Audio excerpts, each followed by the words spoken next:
미국의 일방적 상호 관세 부과를 협의할 한미 간 2+2 통상협의가 오늘 밤 미국 워싱턴에서 열립니다. 안덕근 산업통상자원부 장관은 이번 협상 목표가 관세 철폐라며 주한미군 방위비 분담금 문제도 협의 대상이 아니라고 선을 그었습니다.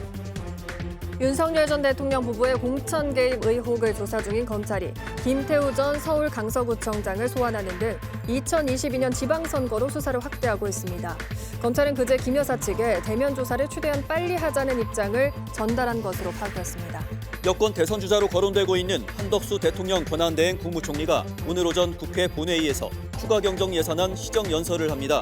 한 총리가 연일 대권주자 행보를 하고 있다는 비판이 나오는 가운데 한 총리의 출마 선언이 임박했다는 전망도 이어지고 있습니다. 오늘부터 이틀간 진행되는 국민의힘 경선 후보들의 양자 토론이 탄핵 찬성과 탄핵 반대 구도로 치러지게 됐습니다. 어제 더불어민주당 경선 두 번째 토론회에서는 이재명, 김경수, 김동연 세 후보가 개헌 시기를 놓고 날선 공방을 벌였습니다. 윤석열 전 대통령과 독대했다는 통일교회 전 본부장이 김건희 여사에게 줄 선물 명목으로 다이아몬드 목걸이를 건진 법사에게 줬다고 진술한 걸로 전해졌습니다.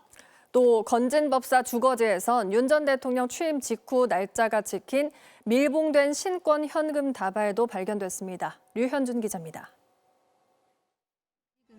통일교 2인자로 불린 윤영호 당시 본부장은 대선 직후 윤석열 당선인과 독대를 했고 암묵적 동의가 있었다고 했습니다. 검찰은 건진 법사 전성배 씨가 뒷돈을 받고 독대를 주선한 것으로 의심하고 있습니다. 특히 윤 전 대통령 취임 이후 윤영호 전 부부장이 전 씨에게 고가의 목걸이를 건넨 정황을 검찰이 추가로 포착한 걸로 전해졌습니다. 6천만 원 상당의 다이아몬드 목걸이로 윤영호 전 본부장은 검찰 조사에서 김건희 여사를 위한 선물이라는 취지로 진술한 걸로 알려졌습니다. 건진 법사 전 씨는 그러나 김 여사에게 전달하진 않았고 목걸이도 잃어버렸다고 부인한 걸로 전해졌습니다.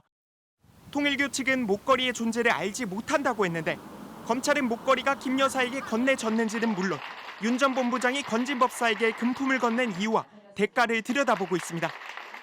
윤영호 전 본부장은 2022년 12월 17일 건진 법사에게 큰 그림 함께 만들어보자며 부동산 개발 관련 대출 논의를 제안하면서 히림 대표도 같이 만나자고 연락했습니다.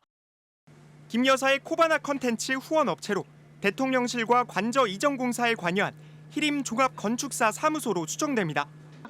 김 여사의 어머니이자 윤 전 대통령의 장모인 최은순 씨와의 관계도 의혹을 키우고 있습니다. 건진 법사 전 씨는 2023년 12월부터 1년간 최은순 씨와 10차례 통화했는데 이 중 7번을 최 씨가 먼저 연락한 걸로 확인됐습니다. 2024년 9월 29일엔 1시간 33분 9초, 10월 24일엔 1시간 48분 24초나 통화했고 비상계엄 선포 4일 뒤인 12월 6일에도 50분 가까이 연락을 주고받았습니다. 검찰은 이와 별개로 건진 법사의 주거지에서 압수한 현금 1억 6,500만 원의 출처도 추적하고 있습니다. 특히 이 가운데 5천만 원은 밀봉된 신권으로 한국은행 표기가 붙어 있었는데 2022년 5월 13일 14시 5분 59초 윤 전 대통령 취임 4일 뒤 날짜가 적혀 있었습니다. 한국은행은 해당 포장 상태는 금융기관으로 나가는 것이라고 설명했습니다. 건진 법사 전 씨는 검찰에 현금으로 받은 기도비를 생활비로 쓰려고 모아뒀다며 집에서 3억 정도 들고 나왔다 남은 것이라고 진술했습니다. 윤영호 전 본부장은 연락이 닿지 않았습니다. MBC 뉴스 류현준입니다. 대법원 전원합의체가 오늘 이재명 전 민주당 대표의 공직선거법 위반 상고심을 심리하는 두 번째 회의를 엽니다.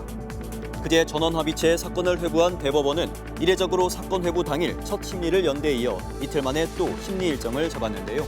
이 전 대표가 오는 6.3 대선의 유력 주자라는 점을 고려해 신속 처리 방침을 세운 것으로 풀이됩니다. 지난 21일 선종한 프란치스코 교황 추모 미사가 오늘 오전 10시 서울 영동성당에서 열립니다. 한국천주교 주교회의는 간소한 장례를 원했던 교황의 뜻을 고려해 공식 추모 미사 없이 교구별로 추모 미사를 진행하기로 했는데요. 한편 영동성당과 주한 교황대사관에 설치된 공식 분향소는 바티칸에서 교황 장례 미사가 거행되는 오는 26일 오후 5시까지 운영될 예정입니다. 이른바 고발 사주 의혹으로 재판에 넘겨진 손준성 검사장에 대한 대법원 판단이 오늘 나옵니다. 손 검사장은 21대 총선 직전인 지난 2020년 4월 범 여권 인사들에 대한 고발장 이미지와 실명 판결문 등을 김웅 당시 미래통합당 국회의원 후보와 주고받은 혐의로 기소됐는데요. 1심에선 공무상 비밀 누설 혐의가 인정돼 징역 1년이 선고됐지만 2심 재판부는 문건을 보낸 사실이 증명되지 않았다며 무죄를 선고했습니다.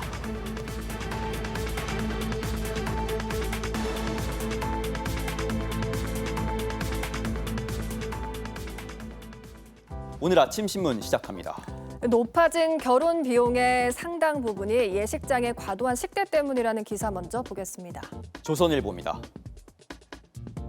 최근 결혼식 식대와 인플레이션을 합쳐 식대플레이션이란 말이 생겼는데요. 신문이 서울 주요 예식장 5곳의 식대를 조사한 결과 예식장 식대가 4년 만에 약 40% 오른 것으로 나타났습니다. 서울은 예식장 식대가 1인당 7, 8만 원을 넘어섰고 지방 주요 도시도 6만 원 중후반대로 올랐습니다. 식대와 함께 최소 보증 인원도 오르는 추세인데요. 250명 이상이 대부분이고 일부 예식장에서는 300명 이상도 요구하고 있어 과하게 큰 결혼식을 유도하는 요인이 되고 있습니다. 식을 하는 시기와 시간에 따라 식대가 달라지기도 하는데요. 인기 있는 날짜와 시간에 예식장 대관료가 오르는 건 이해되지만 음식값도 오르는 건 납득하기 어렵다는 지적입니다. 다음은 경향신문입니다.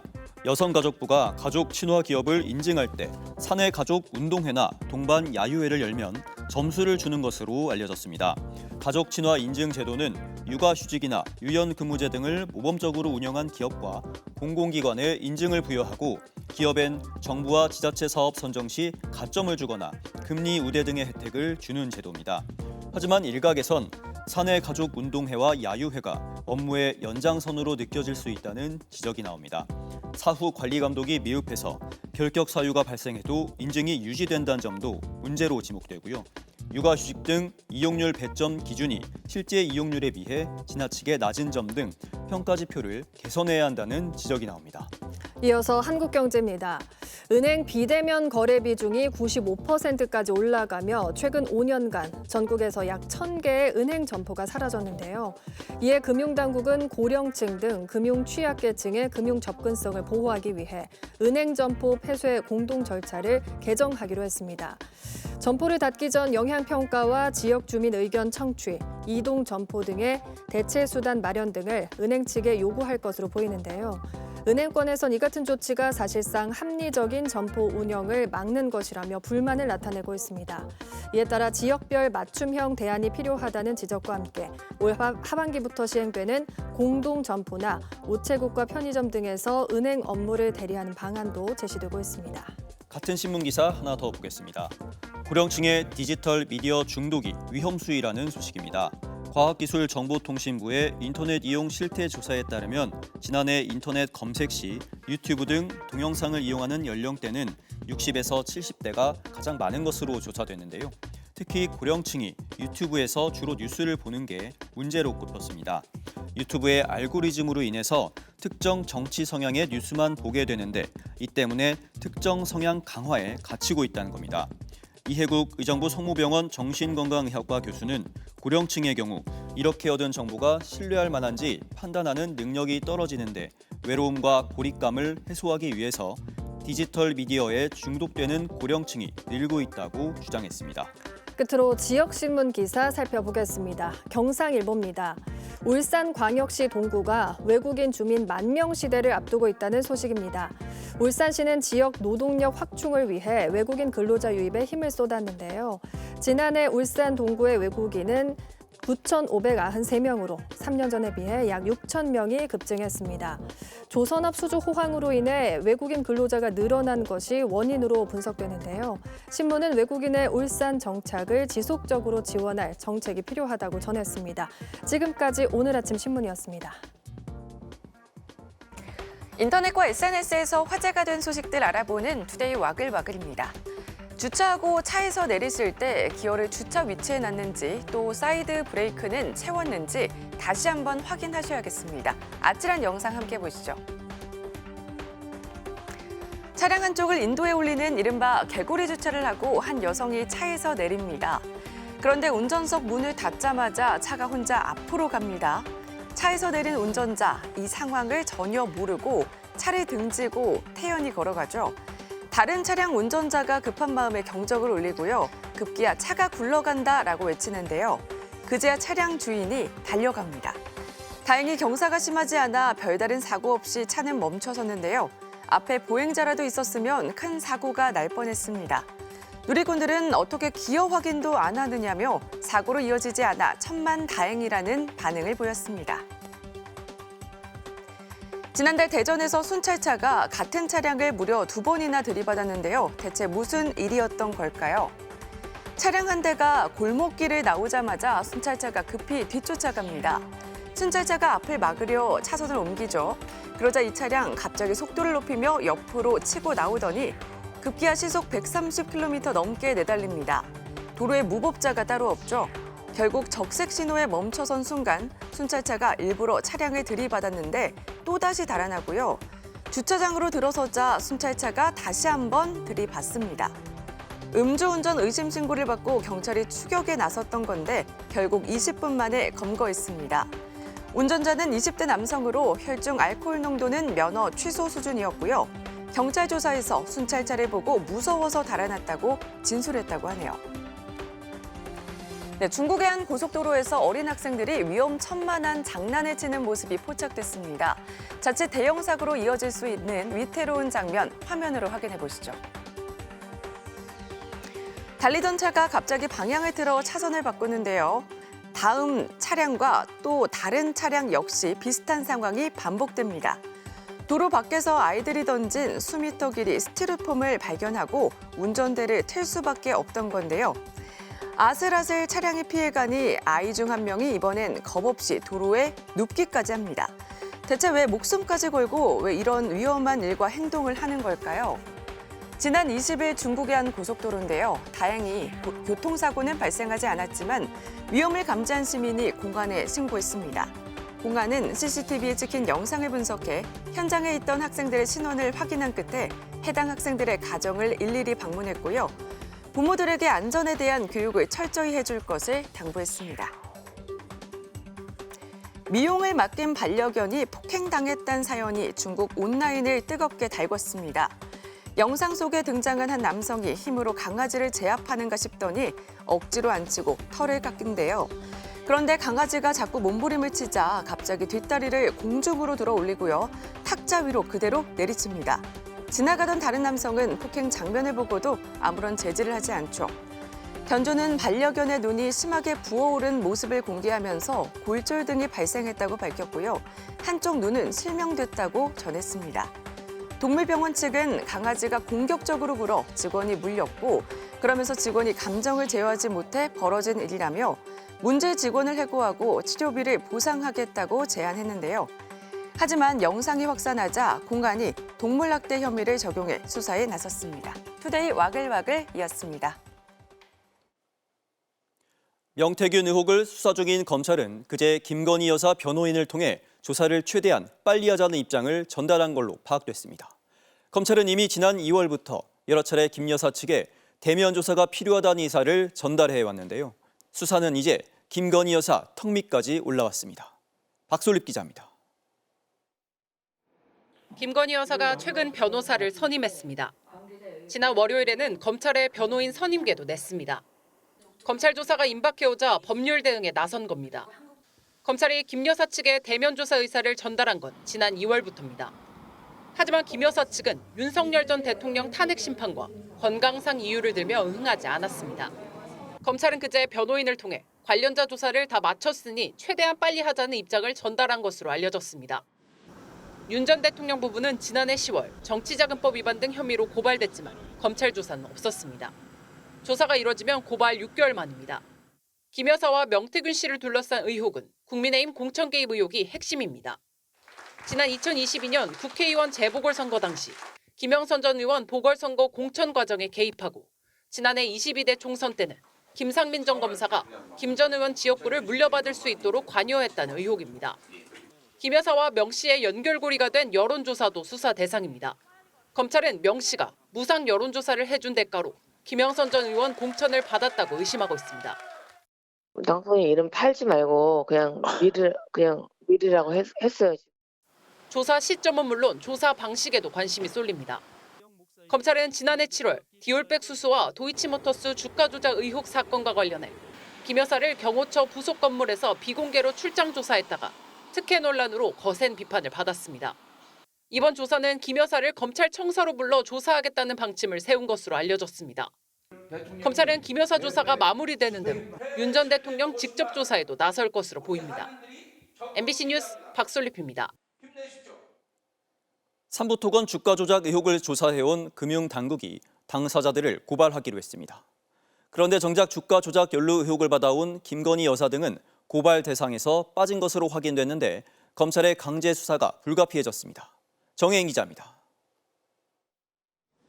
금융위원회 산하 증권선물위원회가 삼부토건 주가 조작 의혹에 개입한 혐의로 전현직 대주주 일가를 검찰에 고발하기로 의결했습니다. 핵심은 지난 2023년 삼부토건 주가가 5배나 폭등하는 과정에서 주가 조작이 벌어졌다는 의혹입니다. 이로 인한 부당이득은 수백억 원에 이르는 것으로 파악됐습니다.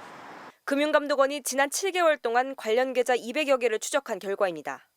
그런데 당초 의혹이 제기됐던 김건희 여사와 김 여사의 계좌 관리인 이종호 전 블랙펄 인베스트먼트 대표 등은 고발 대상에 포함되지 않았습니다.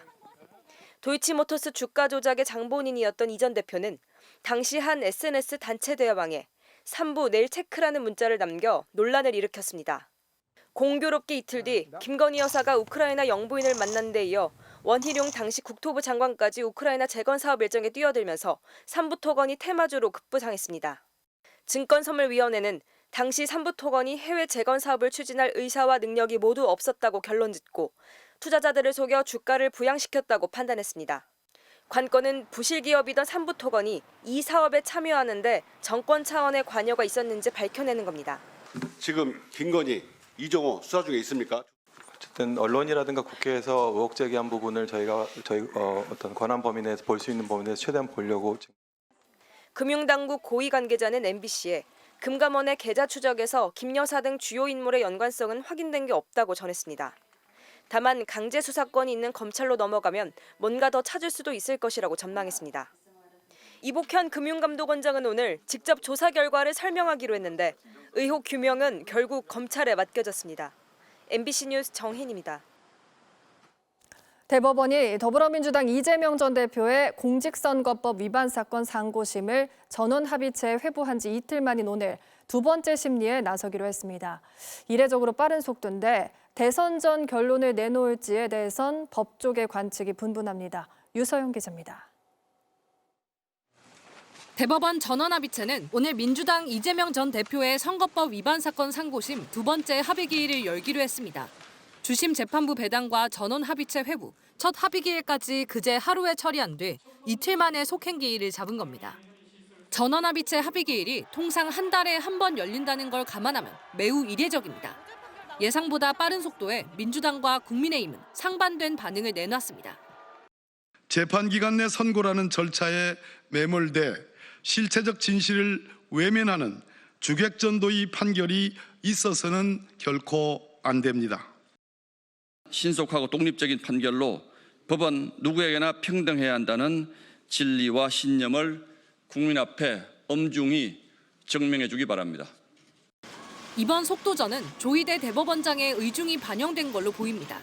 조 원장은 1심 6개월, 항소심 3개월, 상고심 3개월에 선거법 사건 633 원칙을 단순 권고가 아닌 강행 규정이라면서 신속 처리를 강조해왔습니다.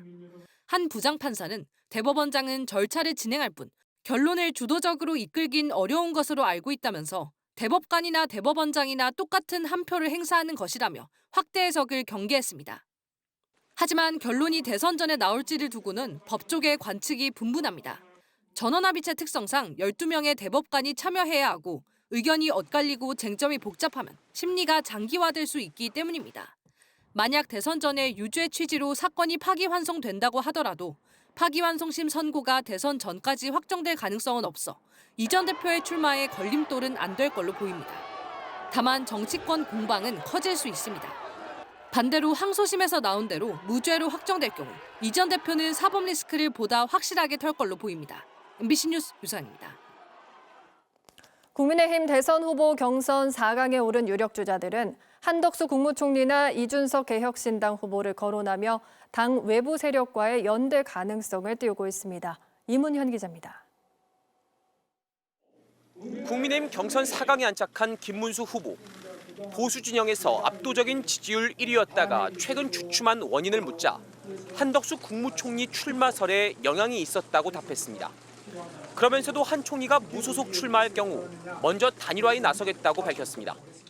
이재명 후보를 꺾으라는 것이 국민의 지상 명령을 받들기 위해서는 한덕수 권한대행만이 아니라 누구라도 우리는 같이 손잡고 하나가 돼야 된다고 생각합니다. 반면 홍준표 후보는 한덕수 총리를 추대하는 건 민주당 인사들인데 왜 단일화 얘기가 나오는지 이해가 안 된다며 선을 그었습니다. 대신 이미 대선에 뛰어든 개혁신당 이준석 후보를 거론했습니다. 백텐트를 치려면 가장 중요한 사람이 이준석 대표가 아닐까. 전화 왔습니다. 예. 빨리 경선을 끝내라 그런. 일단 4강에 오른 후보들은 당원 투표 50%가 반영되는 2차 경선을 앞두고 당심 끌어안기에 주력했습니다. 홍준표 후보 측은 현역 의원 48명이 합류했고 탈락한 나경원 후보와 접촉하고 있다고 홍보에 나섰습니다. 김문수 후보도 탈락한 내 후보에게 도움을 요청했다고 설명했고 한동훈 후보는 벌써 양양자 후보와 손을 맞잡았습니다. 일찌감치 한 총리 단일화를 거론하는 것도 2차 경선 전략의 하나라는 분석도 나옵니다. 김문수라는 후보는 한덕수 보험을 들어놨어요. 한덕수 차출론에 미련이 있는 사람들이 지금 여기서 한덕수를 선택할 수는 없잖아요. 국민의힘 후보들이 한덕수, 이준석과의 단일화를 공개 언급하는 건 그만큼 본선 경쟁력이 약하다는 걸 방증하고 있습니다. 반 이재명 말고 공통점이 없는 여러 정치 세력이 짧은 조기 대선 국면에서 얼마나 단단한 텐트 아래 뭉칠 수 있을지는 여전히 불투명해 보입니다. MBC 뉴스 이문현입니다. 교황 선종 후 바티칸에서는 일반 신도들이 교황과 마지막 인사를 나눴습니다. 차기 교황 후보군도 거론되고 있는데 이탈리아 언론에선 유흥식 추기경도 유력 후보로 뽑았습니다.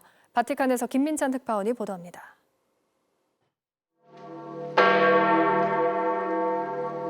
성 베드로 성당의 종이 다시 울리자 산타 마르타 집에서 운구 행렬이 시작됩니다.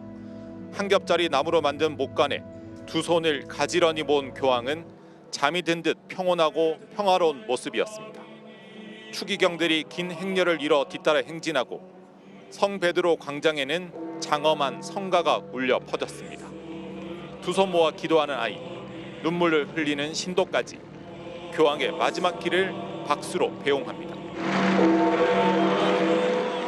일반 대중들도 성 베드로 성당에서 교황의 마지막 가는 모습을 볼 수 있게 되면서 이곳에는 이른 새벽부터 애도 행렬이 줄지어 이어졌습니다. 교황과의 헤어짐을 아쉬워하는 사람들, 모두가 그가 세계에 전한 깊은 울림을 잊지 않았습니다. But he judged people, not by their race, not by their religion, not by their sex, and he wanted God to be the judge. 교황청에서 성직자부 장관으로 근무했던 유흥식 추기경은 추모 메시지를 통해 한국을 진심으로 사랑했고 우리의 분단 현실을 특별히 안타까워하셨다고 전했습니다. 가난하고 소외된 이웃을 위해 헌신한 교황은 남긴 재산도 $100, 우리 돈 14만 원이 전부였습니다.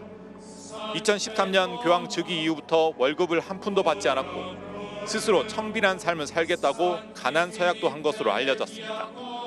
I don't know in English los más necesitados, los más marginales.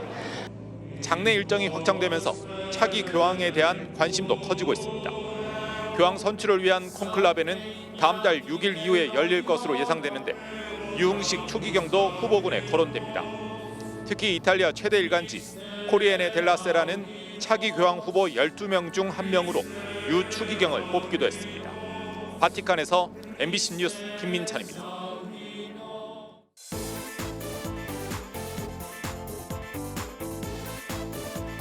문화나 플러스입니다.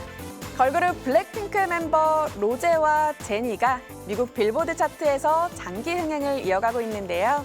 K-팝의 저력을 보여주고 있습니다.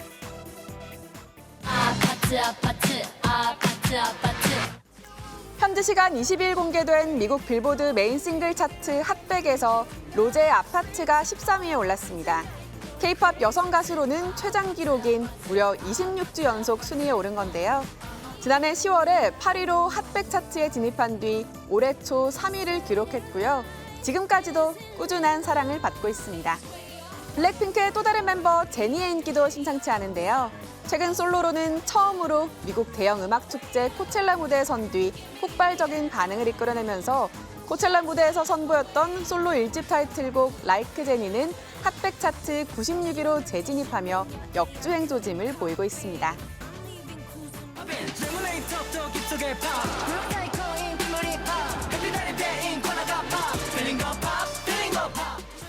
NCT 위시가 데뷔 1년여 만에 첫 밀리언셀러에 등극했습니다.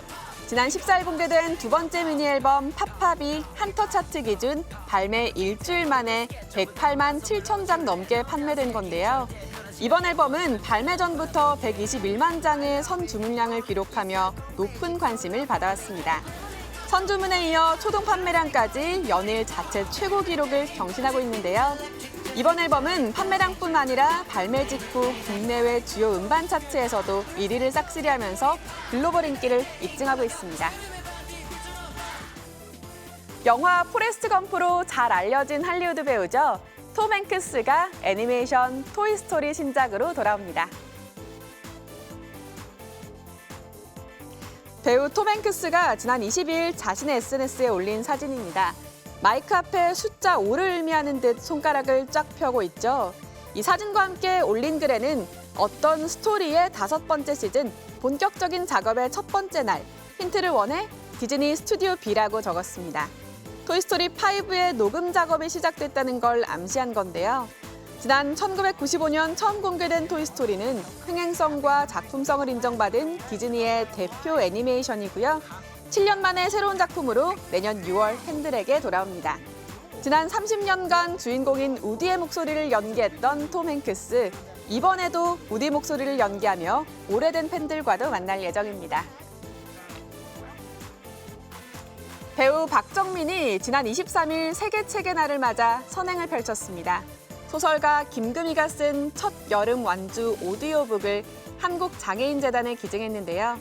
이 작품은 주인공 손열매가 친한 언니 고수미에게 사기를 당한 뒤 돈을 받아내기 위해 수미의 고향을 찾아가면서 벌어지는 일을 그린 소설입니다. 기증된 오디오북은 한국장애인재단을 통해 전국 약 40여 개 장애인 도서관에 전달될 예정이고요. 이달 말 오디오북이 공개된 뒤 종이책으로도 출간된다고 합니다.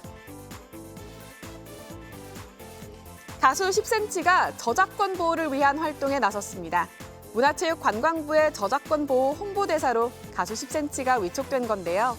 10cm는 홍보대사로 활동하며 저작권 보호 캠페인 노래 제작과 홍보 콘텐츠 참여 등을 통해 저작권 보호의 중요성을 알릴 예정입니다. 캠페인 선포식이 열린 어제는 유네스코가 정한 세계 책과 저작권의 날이었는데요. 저작권 보호를 위한 10대 실천 과제로 불법 영상물 유통 사이트 끄기와 불법 출판물 공유 사용하지 않기 등이 선정됐습니다. 지금까지 문화의 플러스였습니다. 서쪽을 중심으로 전 시간보다도 안개가 더 짙어졌습니다. 현재 충남 태안 지역의 모습인데요. 가시거리가 80m까지 좁혀진 상태고요. 차량이 안개 속으로 사라진 것 같은 모습입니다. 안전운전 하셔야겠습니다. 출근길 기온은 대부분 10도 안팎으로 썰렁한데요. 한낮에는 서울이 20도로 따스함이 감돌겠습니다. 영남 지방은 경주가 26도까지 올라 기온차가 15도 안팎까지 벌어지니까요. 일교차 대비 잘해 주셔야겠습니다. 또 오전부터는 차츰 봄바람이 다시 강해질 것으로 보입니다. 순간 시속 50km가 넘는 돌풍이 불 수 있겠고요. 서풍이 산맥을 넘으면서 동쪽 지역을 중심으로는 차츰 대기가 건조해질 것으로 보이니까요. 불씨 관리도 잘해 주셔야겠습니다. 오늘도 전국 하늘 대체로 맑은 가운데 낮 동안 볕이 따갑겠습니다. 대부분 지역에서 자외선 지수가 매우 높은 수준까지 치솟겠습니다.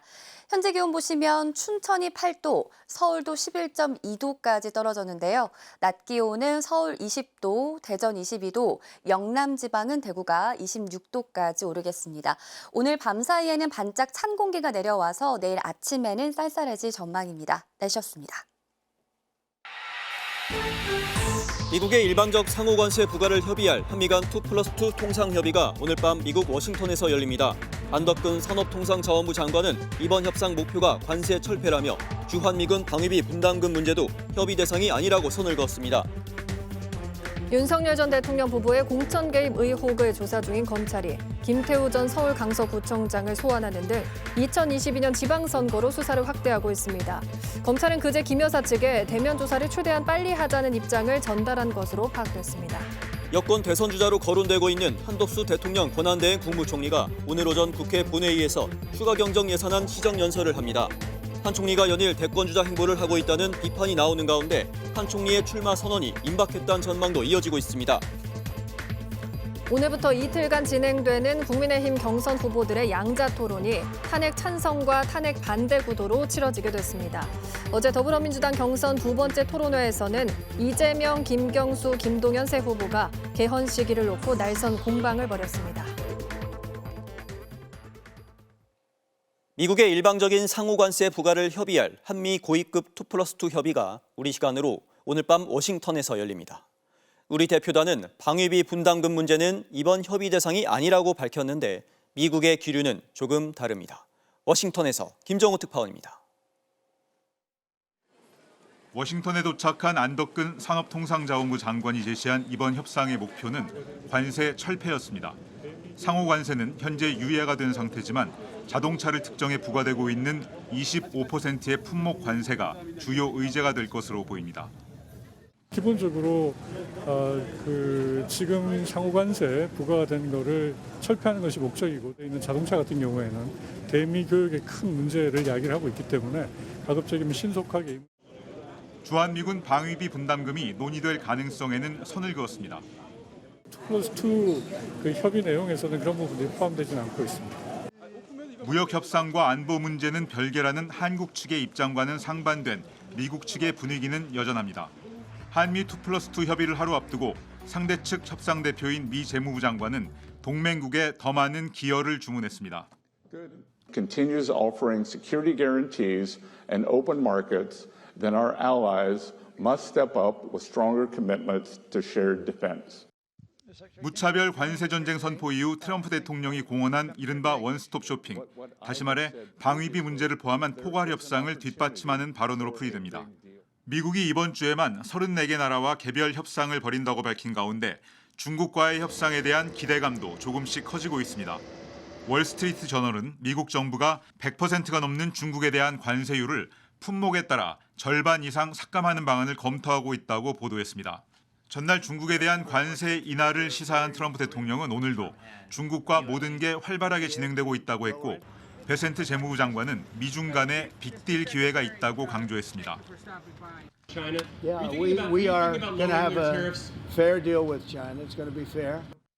백악관은 중국의 관세 인하를 일방적으로 양보할 생각은 없다고 못 박았습니다. 하지만 관세 대전의 주적 중국과의 무한 대치는 오히려 얻을 게 없다는 기류. 워싱턴의 분명한 상황 변화로 보입니다. 워싱턴에서 MBC 뉴스 김정호입니다.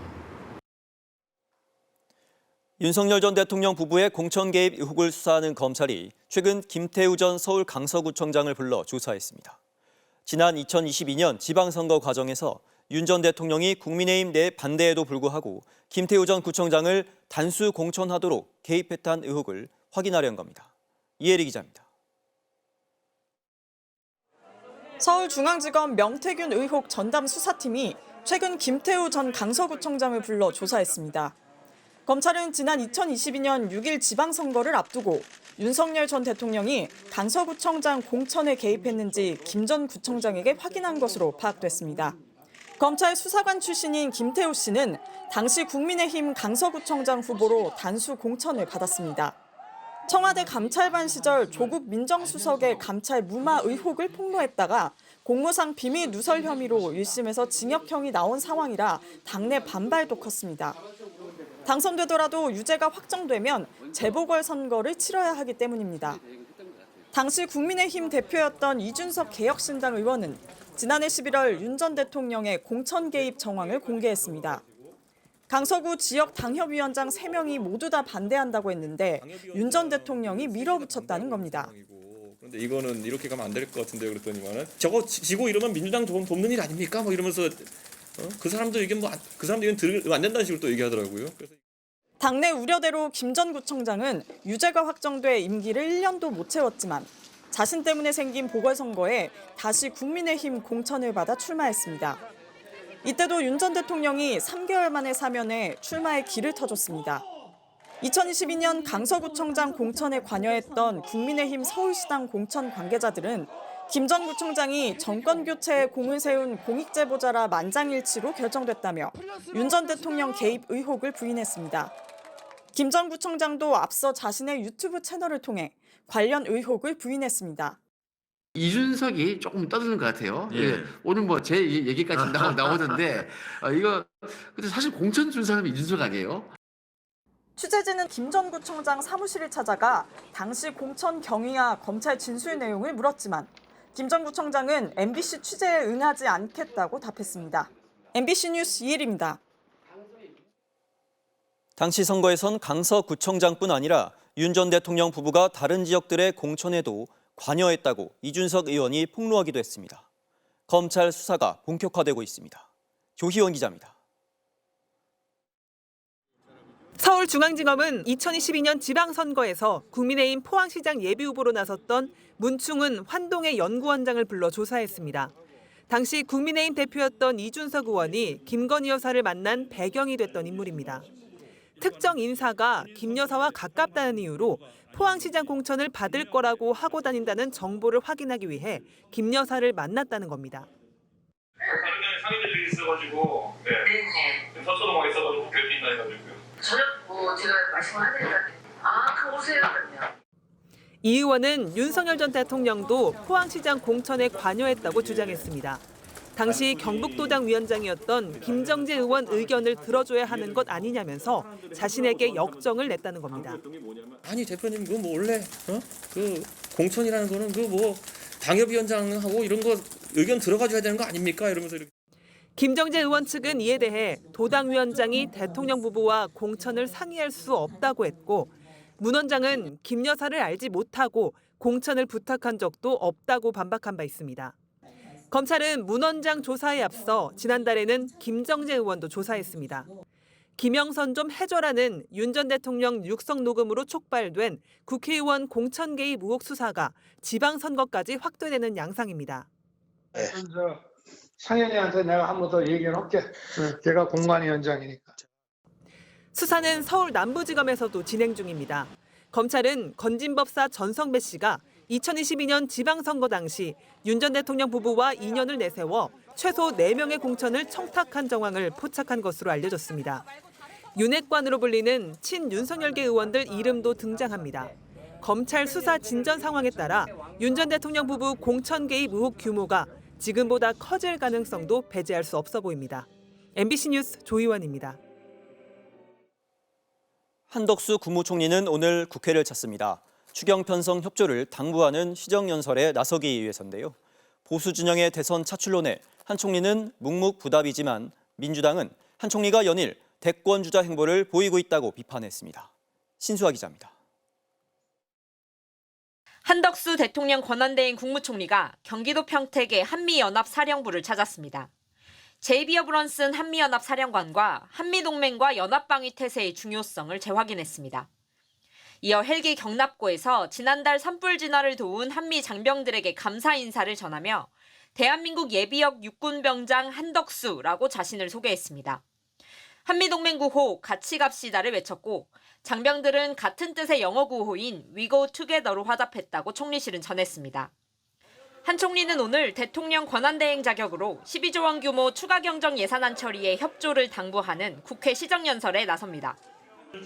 윤석열 전 대통령은 국회와의 대치를 이유로 1년 예산안에 대한 시정연설도 불참했는데 권한대행은 추경을 두고 국회를 찾는 겁니다. 권한대행의 시정연설은 1979년 박정희 전 대통령 사망 당시 최규하 당시 권한대행 이후 46년 만입니다. 정치권에선 출마 선언이 임박했다는 전망이 여전히 이어지고 있습니다. 과연 이 대통령을 내가 나가야 될 것인가에 대한 결심을 아직은 못했다고 보는데 그래도 뭐 7, 80%는 일단 왔다.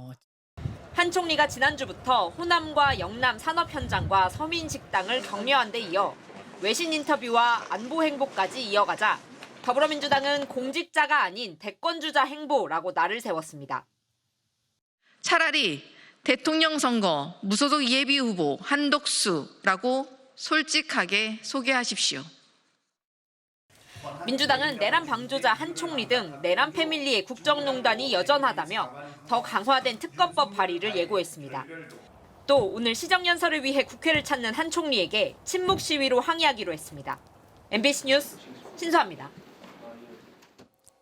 국민의힘 경선 후보들은 오늘과 내일 1대1 맞수 토론을 벌입니다. 후보들 간 대진표도 만들었는데 토론 상대로 가장 많은 지목을 받은 건 한동훈 후보였습니다. 홍을표 기자입니다. 국민의힘 경선 후보 4강이 다시 한자리에 모여 손을 맞잡았습니다. 이어 1대1 토론 상대를 지목할 차례. 첫 포문을 연 김문수 후보는 한동훈 후보를 겨눴습니다. 우리 당이 이렇게 탄핵이 되고 또 이렇게 다시 선거를 할 수밖에 없는 그 과정이 우리 한동훈 대표님 때 아니냐. 그래서 한동훈 후보는 거듭 당의 반성을 촉구하며 맞상대로 홍준표 후보를 선택했습니다. 두 후보 모두 자신들의 토론이 흥행 요소라는 점을 의식한 듯 홍 후보도 곧바로 한 후보를 다시 토론 상대로 골랐습니다. 어떤 반성을 하고 있고 어떤 과정을 거치는지 보여드려서 국민들의 관심을 끌어야 합니다. 그러려면 우리가 해야 되지 않겠습니까? 그렇습니다. 뭐 들어가지 말고 저도 지목하겠습니다.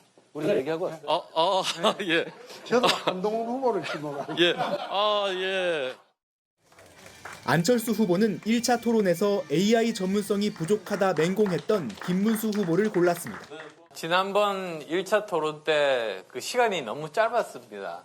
그래서 미처 물어보지 못하고 두 번 다 중간에 그 질문들이 다 끊겼습니다. 최종적으로 1대1 토론 4번 중 한동훈, 홍준표 후보가 2번 맞붙는 등 한동훈 후보만 3번 토론에 나서게 됐습니다. 국민의힘이 거듭 이제 과거가 아닌 미래를 고민할 때라고 강조하고 있지만 여전히 후보들은 비상계엄 당시 당대표였던 한동훈 후보를 견제하며 탄핵 찬성 반대 대결에 멈춰서 있는 셈입니다. 토론을 앞두고 신경전도 이어졌습니다. 나 안철수 후보가 내 지명해 줬으면 참 좋겠다 생각했는데 만만하니까. 제가 할 말을 먼저 하셔가지고 제가 기회를 놓쳤습니다. 국민의힘 경선 4강 후보들은 오늘과 내일 이틀에 걸쳐 맞수 토론을 벌인 뒤 오는 토요일 다시 사자 토론을 갖습니다. MBC 뉴스 홍익표입니다. 민주당은 어제 대선 경선을 위한 두 번째 토론회를 열었습니다. 이재명, 김경수, 김동연 세 후보 모두 내란을 종식해야 한다는 데는 동의했지만 그 방법엔 조금씩 생각이 달랐습니다. 김진 기자입니다. 더불어민주당 대선 경선 후보들이 참여하는 2차 방송 토론회. 김동연 후보가 개헌 문제를 놓고 이재명 후보를 겨냥했습니다. 이미 3년 전에 대표님하고 저하고는 개헌과 임기 단축에 대해서는 100% 의견 동의를 하셨고 함께 추진하기로 했기 때문에 대통령에 취임하게 되면 100일 안에 개헌을 위한 절차에 바로 돌입하자고 주장한 건데 이재명 후보는 시급한지 의문이라고 반박했습니다. 저는 개헌 문제를 그렇게 시급하게 해야 되는지는 좀 의문입니다. 국민들이 먹고 사는 문제에 직결된 것도 아니고 그건 좀 여유를 두어도 괜찮겠다. 김경수 후보 역시 국민의힘과 당장 개헌을 논의할 순 없다고 선을 그었습니다. 내란 세력과 동거하는 정치 세력과는 개헌 논의를 당장 착수하기 어렵다는 겁니다. 3년 임기 단축 부분은 심즉시 레임덕에 들어갈 우려가 있지 않을까 하는. 내란 종식 방법에 대해서도 입장차를 드러냈습니다. 김동연, 김경수 후보는 비상계엄 사태를 막을 개헌과 함께 각각 정치개혁, 사회대개혁을 주장했습니다. 개헌이야말로 내란을 항구적으로 종식하는 가장 큰 첫걸음이라고 생각합니다. 선거법 제도를 포함한 우리 정치개혁이 함께 이루어지는 그 특검에 의해서 미진한 부분들을 수사해서 그와 함께 꼭 필요한 것이 사회 대개혁입니다. 반면 이재명 후보는 제도만으로는 안 된다며 직접 민주주의를 강화해야 한다고 말했습니다. 그런 제도를 아무리 만들어도 근본적으로 이런 유인을 차단해야 되는데 그건 결국 국민들의 직접 민주주의를 강화해서 이런 건 꿈도 못 꾸게. 이재명 후보가 대표 정책으로 내세웠던 기본사회도 화두에 올랐는데 김경수, 김동연 후보가 지금은 성급하다고 했고 이재명 후보 역시 지금 당장 해야 할 일은 아니지만 준비는 해야 한다는 입장을 보였습니다. 새 후보는 이번 토론회에서 각각 국민의 충직한 도구, 메가시티 전도사, 경제위기 극복 전문가, 차별화된 키워드를 꺼내들며 막판 호소를 이어갔습니다. MBC 뉴스 김지인입니다. 대마 투약 혐의를 받고 있는 국민의힘 이철규 의원 아들이 어제 저녁 구속됐습니다. 또 지난해 10월 액상 대마 구입 당시 동행했던 이 씨 아내에게서도 대마 양성 반응이 나온 걸로 확인됐습니다. 백승우 기자입니다. 친윤 핵심 이철규 국민의힘 의원 아들이 지난해 10월 액상 대마를 찾으려고 했던 서울 서초구 한 길가 화단입니다. 경찰은 CCTV를 분석해 이 씨가 이곳 범행 현장까지 렌터카를 타고 온 사실을 확인했습니다. 렌터카에는 2명이 더 타고 있었는데 그중 1명이 이 씨의 아내, 즉 이철규 의원의 며느리였습니다. 던지기 수법으로 숨겨둔 마약을 찾다가 경찰이 출동하자 그대로 달아난 건데 신원을 특정한 경찰은 부부에 대해 마약 정밀 검사에 착수했습니다. 먼저 이달 초 나온 국가수 모발 감정 결과에서 이철규 의원 아들이 양성 반응이 나온 데 이어 아내도 양성 반응이 나온 걸로 확인됐습니다. 또 렌터카에 타고 있던 다른 동승자도 역시 마약 양성 반응이었습니다. 경찰은 아들 이 씨와 동승자 또 판매책에 대해 구속영장을 신청했지만 부부 중 아내는 영장 대상에서 제외했습니다. 상대적으로 혐의가 가벼워 영장까지 신청하지는 않았다는 게 경찰 설명입니다. 과거 대마 흡연 혐의로 검거됐다 마약 단절 교육을 듣는 조건으로 불기소됐던 이 씨는 결국 구속영장 실질 심사를 받았습니다. 대마 양성 반응 나왔는데 투약 혐의 인정하세요? 아내도 공범으로 조사받는 중인데 어떤 입장이세요? 이 씨의 아버지인 이철규 의원은 경기경찰청장 출신 3선 국회의원으로 아들의 마약 사건이 불거지자 잘못한 건 책임져야 한다면서도 망신주기이자 배우가 있다는 주장을 피기도 했습니다. 법원은 어제 저녁 도망할 염려가 있다며 아들 이 씨와 동승자에 대한 구속영장을 발부했습니다. MBC 뉴스 백수입니다.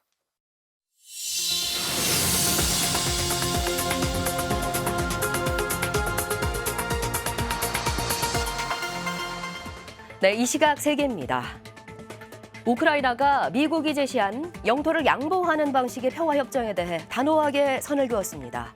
미국이 이를 비판하면서 당초에 예정됐던 미국과 우크라이나, 유럽의 3개국 외무장관 회담은 연기됐습니다.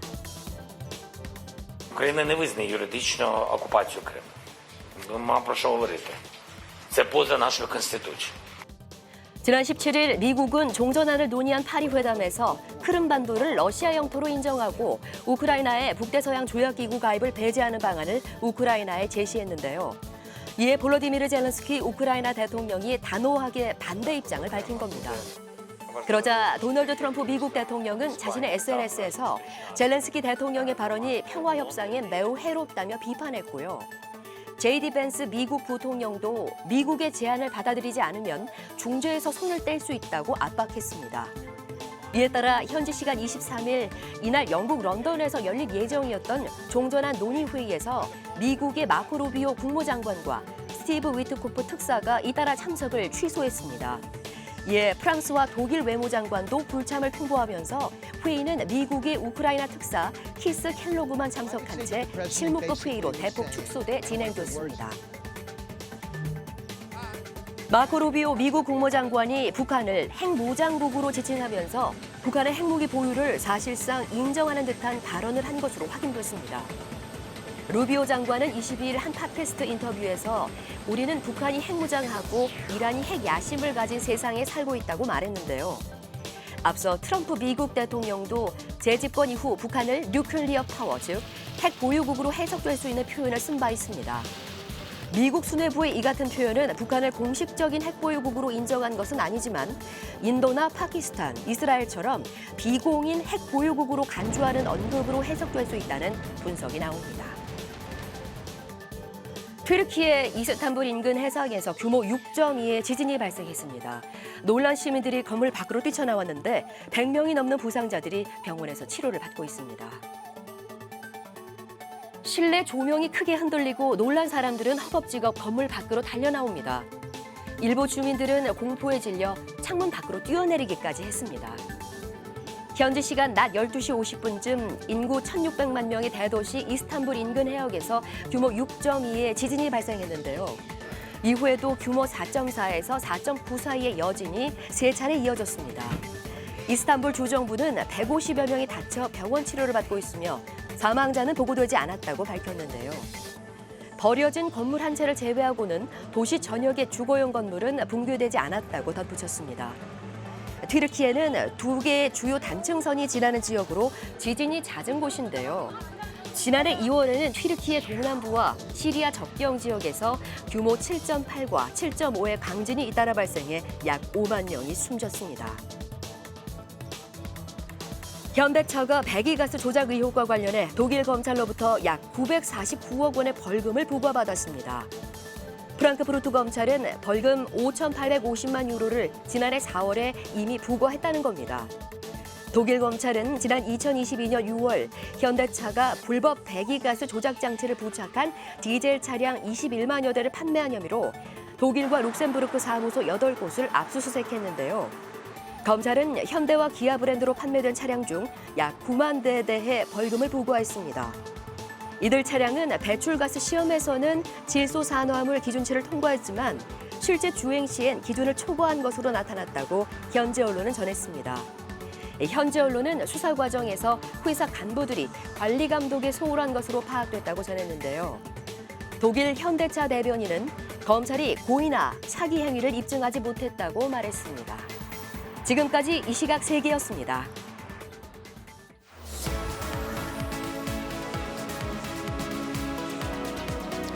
와그라고의 플러스입니다. 노후 준비는 어떻게 하고 계시는지요? 기대 수명이 늘어나면서 노후를 위해 저축은 늘리고 소비는 줄인다는 조사 결과가 나왔습니다. 한국개발연구원 KDI의 인구 요인이 소비 성향에 미치는 영향과 시사점 보고서에 따르면 지난 2004년부터 20년간 우리나라 기대 수명은 77.8세에서 84.3세로 6.5세 증가했습니다. 같은 기간 평균 소비 성향은 52%에서 48%로 하락했는데요. 기대 수명 증가가 영향을 끼쳤다는 분석입니다. 기대 수명이 늘면서 퇴직 후 상대적으로 소득이 낮고 불안정한 일자리에 종사할 가능성에 대비해 저축을 늘린다는 건데요. KDI는 소비 위축으로 인한 내수 침체를 막기 위해 연공 서열형의 경직적인 임금 구조 개선과 정년 퇴직 후 재고용 제도 활성화 등 고령층 노동 수요를 확대할 필요가 있다고 제안했습니다. 개인정보를 노리는 피싱 문자 한 번쯤 받아보신 분들 많으실 텐데요. 피싱 문자 4건 중 1건은 정부나 공공기관을 사칭한 것으로 나타났습니다. 안내회 올해 1분기 피싱 문자 트렌드 보고서에 따르면 전체 피싱 문자의 25%가 정부나 공공기관을 사칭한 것으로 조사됐습니다. 법규 위반이나 세금, 벌금 미납 등을 통지하는 척하면서 심리적 압박을 주는 방식이었는데요. 또 금융기관을 사칭해 개인정보를 빼내려는 시도도 많았습니다. 피싱 방식은 문자 속에 URL, 접속 링크를 넣는 경우가 41%로 가장 많았고요. 모바일 메신저로 유인하거나 전화 통화를 유도하는 방식이 뒤를 이었습니다. 피해 예방을 위해서는 누가 보냈는지 불분명한 문자 안에 있는 접속 링크를 클릭하지 말고 의심스러운 전화번호는 검색을 통해 발신자 정보를 알아보는 게 필요하고요.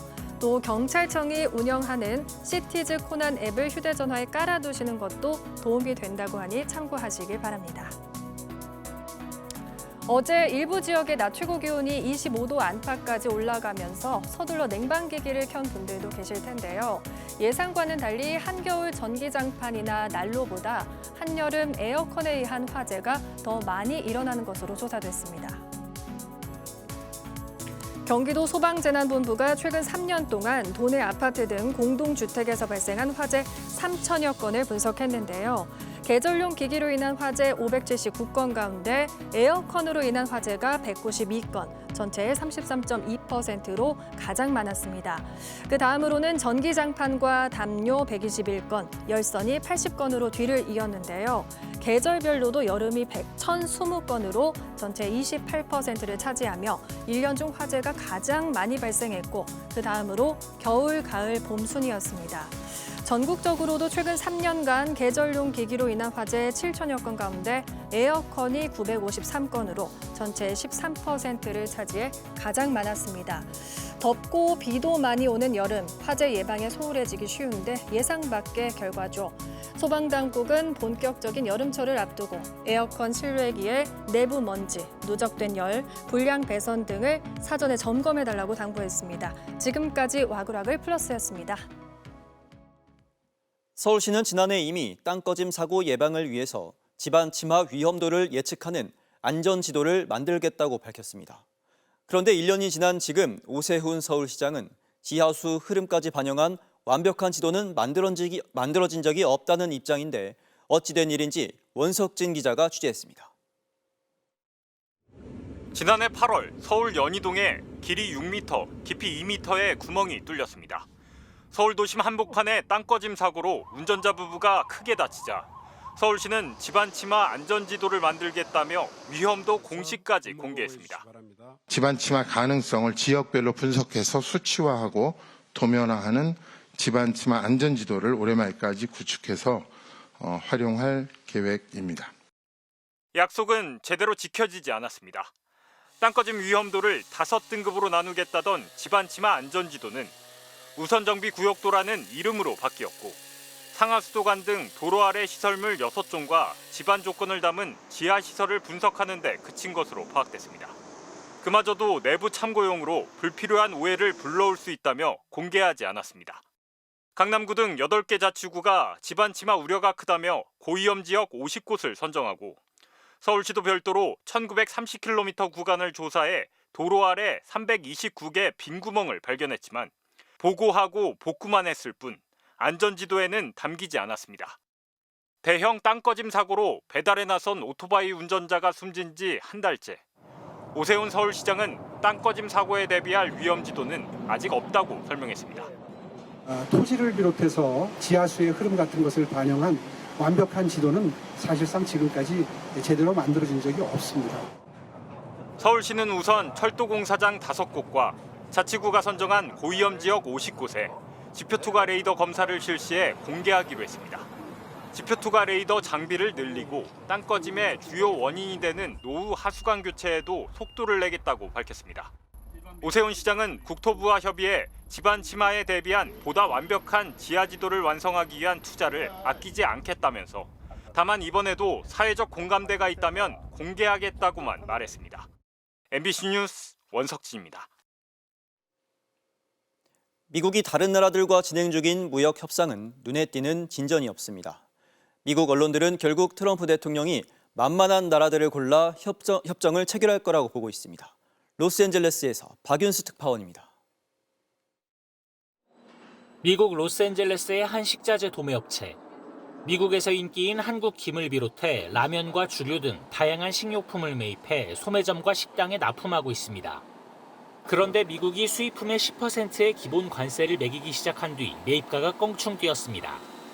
약 10% 정도의 가격이 오른 상태고요. 체감적으로 느끼기에는 그거보다 더 많이 오른 상태로. 당장 납품 가격을 올리지 않으면 이윤이 줄어드는 상황은 대기업도 다르지 않습니다. 젊은이들이 즐겨 찾는 과일 소주를 주로 공급하는 주류 업체는 이익 급감을 우려하고 있습니다. 전체적으로는 판매가 감소할 수밖에 없습니다. 최종적으로는 미국에 있는 소비자 가격을 인상할 수밖에 없을 것 같습니다. 3개월 유예된 25% 상호관세가 실제 시행된다면 기업들의 상황은 지금보다 훨씬 어려워질 수밖에 없습니다. 이런 상황은 한국뿐 아니라 미국에 물건을 팔고 있는 다른 나라들도 마찬가지입니다. 관세로 인한 불확실성은 커지고 있지만 미국은 협상이 잘 돼가고 있다는 말만 반복하고 있습니다. 이번 주에만 34개 나라와 회담을 한다며 트럼프식 속도로 진행하고 있다고 했습니다. It'll be a fair deal for everybody, and it'll be.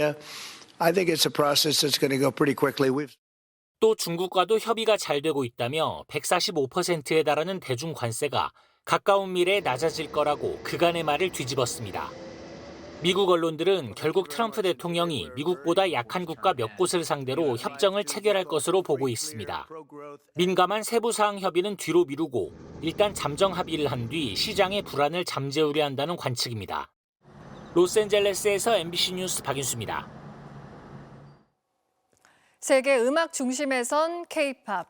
그런데 정작 K-팝 스타들은 해외 공연에 주력하고 해외 유명 가수들의 월드 투어 나라 중엔 한국만 빠지는 일이 많은데요. 임소정 기자가 그 이유를 취재했습니다. 8년 만에 한국에 다시 온 콜드플레이. It's been a long time. We had to go away and practice because Korean artists are better than us. 농담 뒤 진짜 이유는 따로 있습니다. 2023년 아시아 5개국 투어 땐 한국을 건너뛰었습니다. 공연장이 없었기 때문입니다. 세계적인 팝스타들은 보통 5만석 이상 대형 공연장에서 공연합니다. 그런데 유일하게 5만 명 이상 수용 가능한 잠실 주경기장이 2년 전 리모델링에 들어갔습니다. 4만 5천석 규모의 상암 월드컵 경기장은 잔디 보호 문제로 대관이 까다롭고 최근 공연 유치에 적극적인 고양 주경기장은 교통과 배후 시설이 열악합니다. 다른 나라는 어떨까? 일본은 도쿄에만 3만석 이상 공연장이 5곳, 이 중 2곳은 6만 명 이상 수용 가능합니다. 체육 경기와 나눠 쓸 필요 없는 음악 전문 공연장도 4곳이나 됩니다. 이렇게 공연장 확충에 공을 들이는 건 경제적 효과 때문입니다. 2년간 전 세계에서 콘서트를 열어 3조 원 가까이 수익을 올린 테일러 스위프트. 공연이 열리는 도시마다 지역 경제가 부흥해 테일러노믹스란 용어까지 생겼습니다.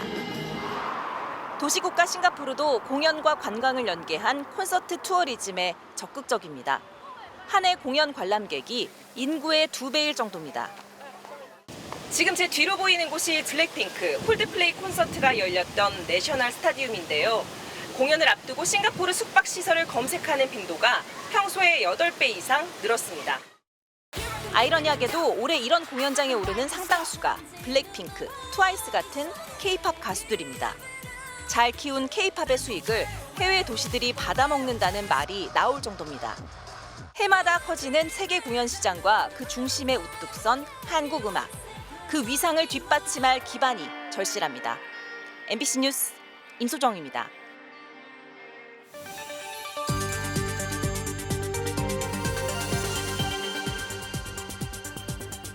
네, 투데이 모닝콜입니다. 6.3 대선을 앞두고 한창 분주한 곳, 바로 중앙선거관리위원회인데요. 특히 이번 조기 대선에선 윤석열 전 대통령과 극우 유튜버들이 제기하고 있는 부정선거 음모론이 해소될 수 있을지가 관심사인데요.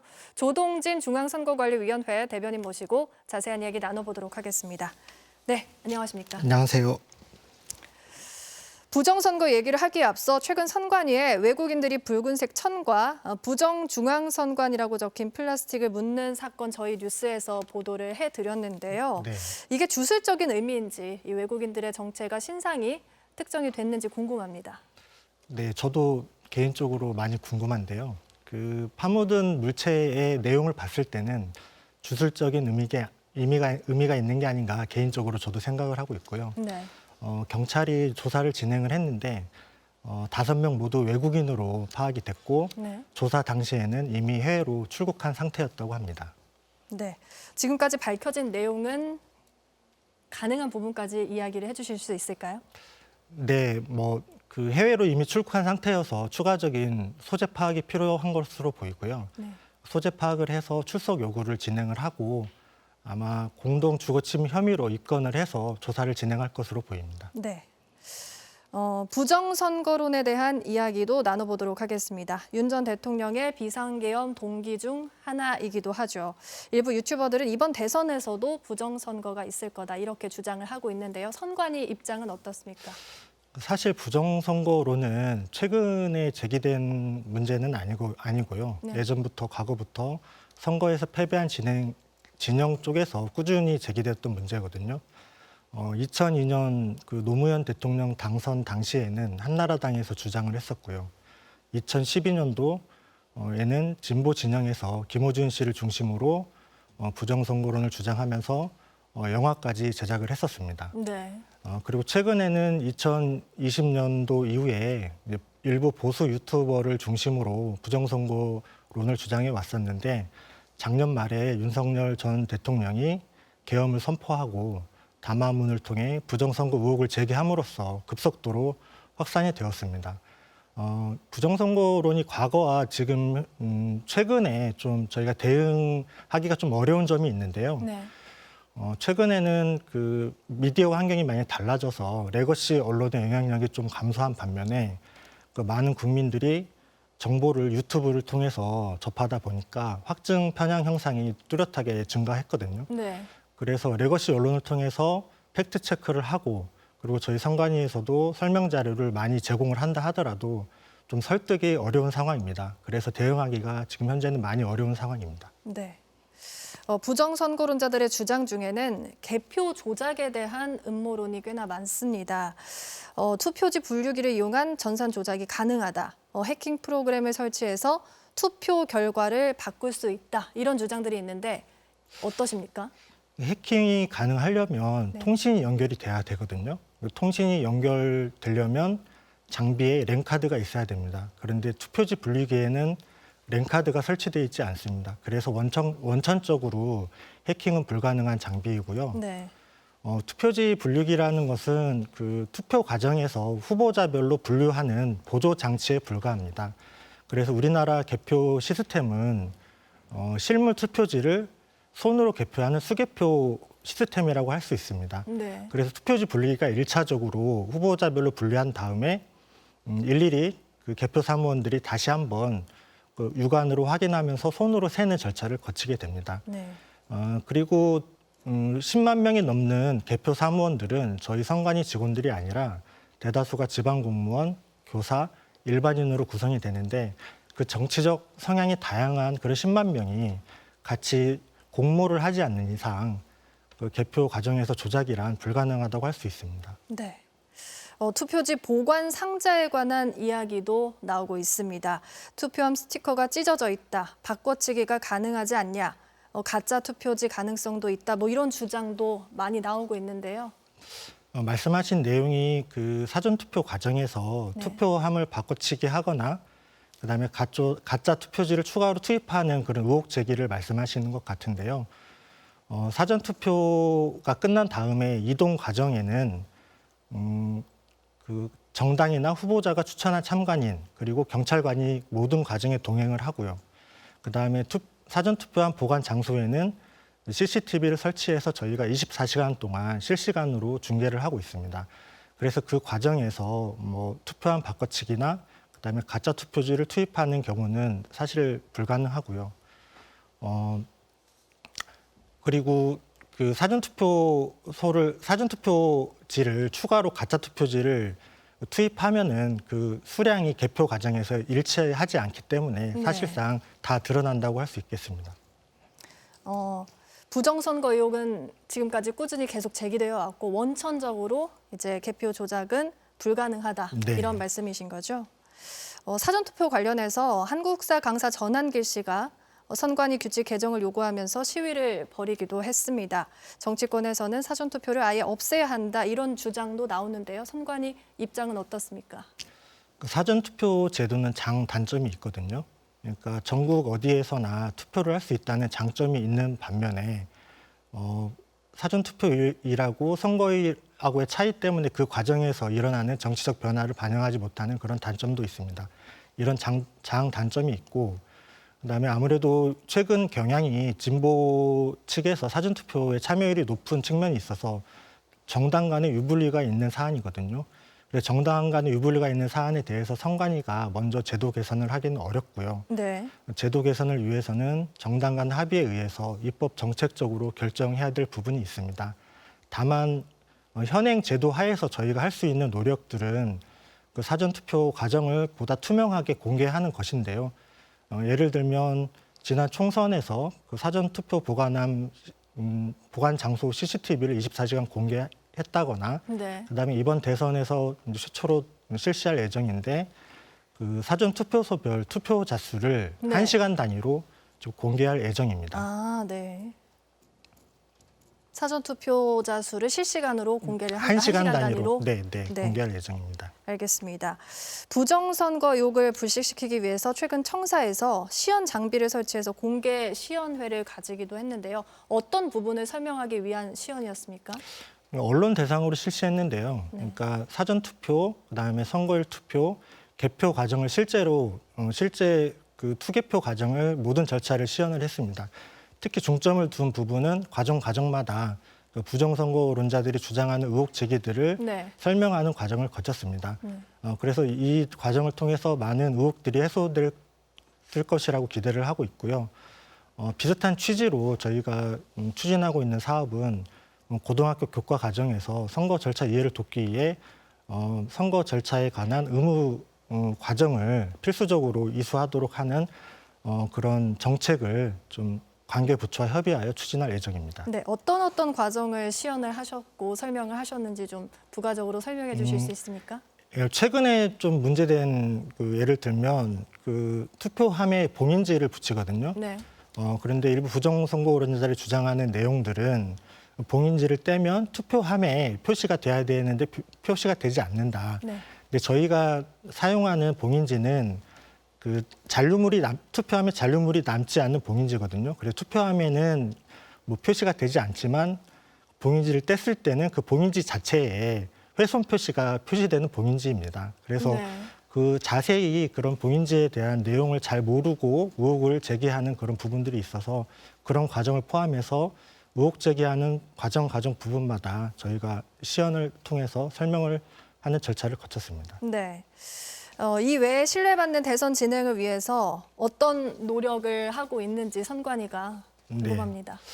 지난 총선부터 이제 실시된 제도로는 아까 계속적으로 말씀드린 사전투표 보관함 장소를 CCTV를 24시간 공개하는 제도를 실시를 했고요. 그다음에 개표 과정에서 수검표 제도를 도입했습니다. 이번에도 이런 두 가지 제도는 지속적으로 실시할 예정이고 이번 대선을 앞두고 새롭게 추가한 제도로는 학회를 주도로 각계각층의 인사로 구성된 참관단을 구성을 해서 투개표 과정의 전 과정을 들여다볼 수 있게 할 예정이고요. 그 과정을 언론을 통해서도 공개해서 국민들이 그 투개표 과정을 투명하게 보실 수 있도록 그렇게 준비를 하고 있습니다. 아까도 말씀드렸지만 또 하나는 의혹 제기 중에 하나가 사전투표자 수를 부풀리는 게 아니냐 그런 의혹이 있어서 사전투표소별로 투표자 수를 1시간 단위로 공개할 예정입니다. 네, 오늘 여기까지 듣겠습니다. 고맙습니다. 네, 감사합니다. 이번엔 신영증권 연결하겠습니다. 안예은 캐스터, 밤사이 뉴욕 증시는 어땠습니까? 네, 신영증권입니다. 뉴욕 증시가 이틀 연속 상승했습니다. 다우지수가 1% 올랐고요. S&P 500 지수와 나스닥 지수도 각각 1.6%, 2.5% 상승했는데요. 트럼프 대통령이 연준 파월 의장의 해임을 전혀 고려하지 않고 있다고 밝히고 대중관세도 인하될 것이라고 시사하면서 시장에 훈풍이 불었습니다. 채권 시장에서 미국의 장기 국채 금리가 하락세를 나타냈고요. 외환 시장에서 달러 가치는 반등세를 나타냈습니다. 반면 글로벌 경제 불안을 등에 업고 연일 상승하던 국제 금 가격은 4% 넘게 하락했습니다. 주식 시장에서는 최근 낙폭이 컸던 전기차와 반도체주들이 강하게 반등했는데요. 테슬라가 5.3%, 리비안이 3.8% 올랐습니다. 브로드컴과 TSMC, AMD 등 주요 반도체 주식들도 모두 4%대의 상승세를 나타냈습니다. 이번 달 초에 전격적으로 단행된 상호관세 부과에 대해서 미국 주식과 채권, 외환 시장이 크게 흔들리자 트럼프 정부의 관세 공세가 다소 누그러지고 있습니다.